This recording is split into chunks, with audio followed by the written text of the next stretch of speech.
Hey guys, welcome back to another tutorial video. So in today's video I'll show you how to recover a hacked Facebook business page.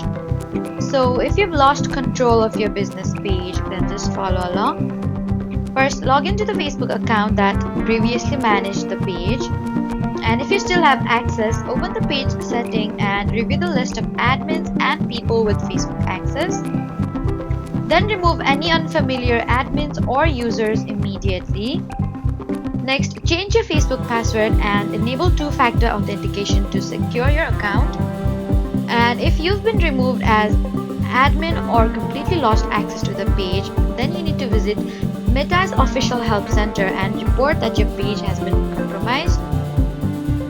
After submitting your request, monitor your email and Meta support inbox for updates from the review team. And once your page is restored, review all page rules, update your security settings, and remove any unauthorized users. So that was how to recover a hacked Facebook business page. Please do not forget to like, comment, and subscribe for more helpful